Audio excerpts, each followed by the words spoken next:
Tortex is my favorite card in Pauper. For just 1 black mana, you can swap creatures between your graveyard and your hand, creating a lot of value with dredge creatures like Golgari Brownscale and Instinct with Imp. But is it good? Well, what if I told you I won every match against Terror's deck in this video? You see, with cheap creatures that can provide value when they enter the battlefield, big ones that can threaten opponents, and with solid win conditions, Tortex has finally found a home. Make sure to stay until the end to hear my final thoughts about the list and how it fares against the meta. Game 1 is against Mono-Blue Terror, a deck that relies on cards like Thought Scour and Mental Note to mill themselves to cast cheap creatures like Dimir Terror or Cryptic Serpent. However, since they are mono-blue, the only answer to our assault threats is Snap, and those won't line up with most of our cheap creatures, especially with Dimir Triton, which can wall any creature without trample, no matter how big they may be. They use a Snap and attack, but now they need to deal with 2 Dimir Tritons on the field instead of 1, but they didn't care and attack anyways. We traded for the giant creatures, and they added a Tortex Terror to the board. I bet they will counter the last Triton, which they did, and now we can resolve our Tortex and kick them out of the game with a Spore Frog lock. A Spore Frog is a creature that you can sacrifice to prevent all damage dealt this turn, and thanks to our Tortex Golgari Brownscale combo, we can return it to the battlefield pretty much every turn. However, how do we win?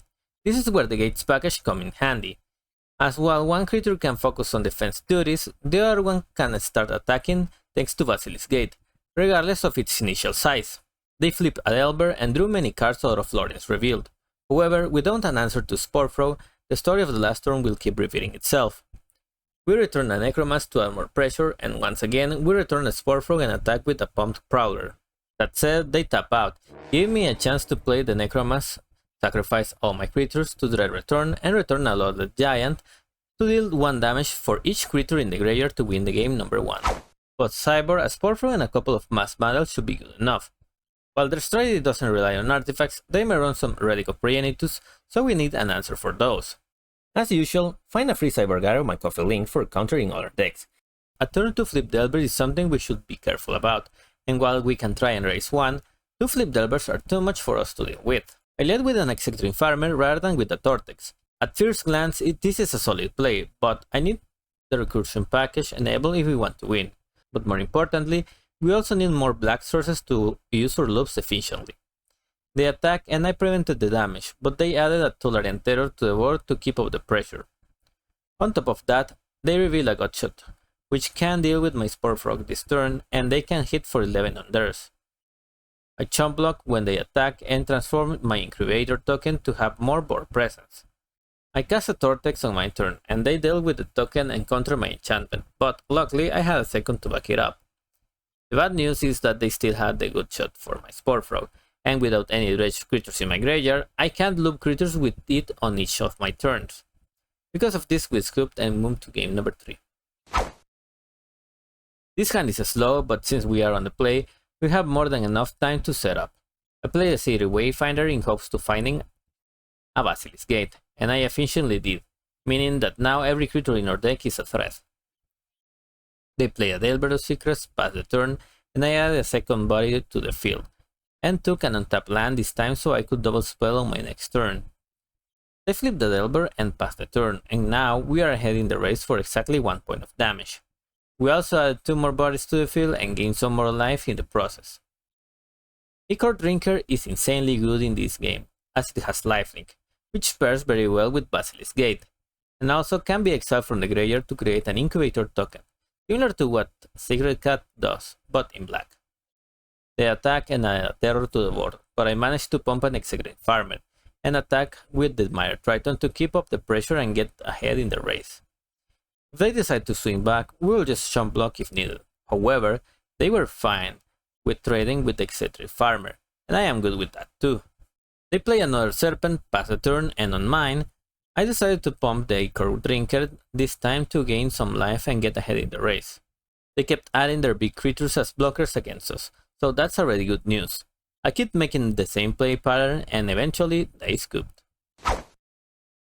Match number 2 is against another brand of Terror deck, the UR version, which, by the way, also loves to have a turn 1 Delver. Note that we will face all brands of Terrors in this league, So if you want to know how to beat them with this deck, watch until the end. Back into the game. What is better than a turn 1 Delver? A turn 3 Necromancer. They attack for a bit, and now we get to apply tons of pressure to them by attacking for 6 and adding another 5/5 to the equation. They can use a Scred to deal with one of our 5/5s, but they only have Force Mana still. So I will keep taking advantage while I can, and they are forced to use their auto removals on our smaller creatures. They found a Terror and remove one of my 5/5s, but we are fine trading ours with theirs, and forcing them to use 2 Spell Pierce to deal with my Tortex existence.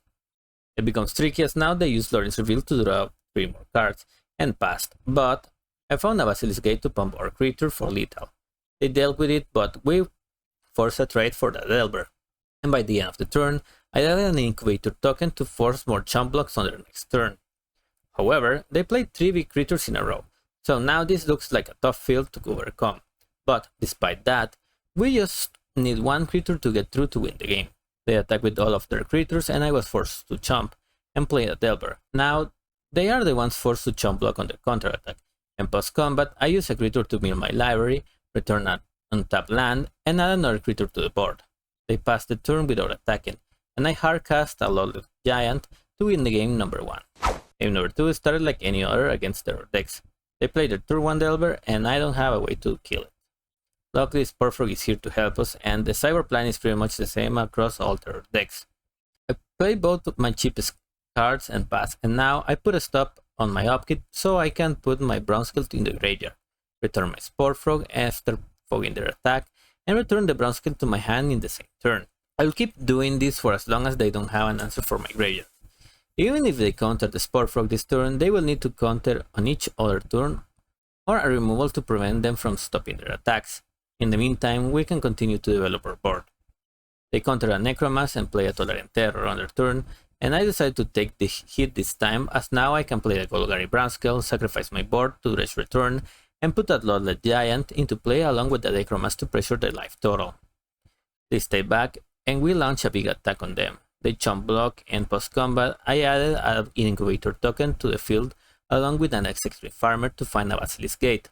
They dealt with the Giant and play another big creature, but were afraid to attack, and now I was able to pump the Farmer and swing with the party. After the dust settled, they eventually scooped the game. The third match is against Dimir Terror. Yes, as promised, we face all brands of terrors in this league. We are on the play with the decent start, and the plan is for now to resolve our Tortex existence no matter what. I attack with the Satyr, put an Incubator token, and pass the turn to play around counter magic. They play an Angler, but that leaves the door open for me to play the Farmer and Tortex freely. I also mill at dredge return, so I figured it was a good idea to put a Lawless Giant in play now. They attack, but I wanted to raise them rather than blocking, so I let them have it. I attacked, putting me far ahead in the race, and while they countered my Mirate Triton, I resolved a Golgari Brownscale to keep adding pressure to them. They use a Snuff Out on it, and back in my turn, I will show you why it's a bad idea to play your spells on your main phase before attacking, as they were able to kill both of my creatures this way. Still, it's not all bad news as I still have the Incubator token to add pressure to them and a relatively high life total. I play a second Angler and pass, and my plan now is to return the Wayfinder in hopes of finding a second black source and keep up the instant speed activation of the Incubator token. While they were adding some pressure to me, it doesn't seem to have a removal ready, so I will take the advantage, transform the Toker, and pump it with the Basilisk Gate on my turn to force them to tap out with the Snuff Out. Post combat, I return a Mirate Triton that can trade for any of the creatures and gave me some life in the process. They drew some more cards but kept the board as it was, and I used this opportunity to add a Farmer to the field, bring back one of my Basilisk Gates, and attack them with both of my creatures to put them on a clock. One of the Anglers traded, and while they attacked, this is nowhere near being lethal, so I took the damage and they scooped. Similar to our Terror decks, we just bring a Sporfrog and some Vast Vandals in case they run a Relic of Progenitus to foil our plans. This hand is particularly strong thanks to the turn 1 Tortex existence. From there, it's just a matter of milling ourselves to use our graveyard as a toolbox of creatures we need. We bring back our Wayfinder, but it met a counterspell, and now we are facing a Royale Terror. However, that only delayed our plans for one turn as we just made the exact same play as our turn before. By taking 5 damage, we won't be losing anytime soon. They play 2 more big bodies on the field, but now, since they are tapped out, I can play a farmer, return a Basilisk Gate, and use Dredge Return to deal 14 damage to them in one swing, and also add a Necromancer to the party. This way, they can't attack, and now they need to block our creatures. However, I decided to pass the turn for now, as I wanted to have a bit more of board presence. I return a farmer to my hand and play to return a tier Basilisk Gate to my hand. Now I can pump my Wayfinder, but since I already had bad experience with Agony Warp, I decided to attack only with it. I passed the turn and all they did was to add another terror to the board. Now I pump the Necromancer as they have to trade with 2 creatures, and since the Necromancer has Death Touch, it is a 2 for 1 on my favor. They finally reveal a Nihil Spellbomb, but at this point it's kind of useless as they are pretty much dead. I pump 2 creatures and attack with everything, knowing they can't let the giant ones get through. They play a Serpent, and back on my turn I play a Satyr that found a land, and now I can pump both my creatures and attack for lethal, so they scoop the game. As much fun as this deck is, it has some horrendous matches like Jeskai Ephemerate, as it doesn't have a way to interact with the creature's member. And the Ephemerate Archaeomancer Lux is pretty much game over for honest strategies like Tortex. It also has some decent match against Burn, but in the current meta, 3 Monastery Spheres in a row are too much for any deck. So despite my efforts of getting better results, I ended up with a humble 3 and 2 for a deck that has a lot of potential. Now, if you're new to Pauper and want to test other cool decks, click into that playlist. Thank you so much for watching, and I will see you in the next video.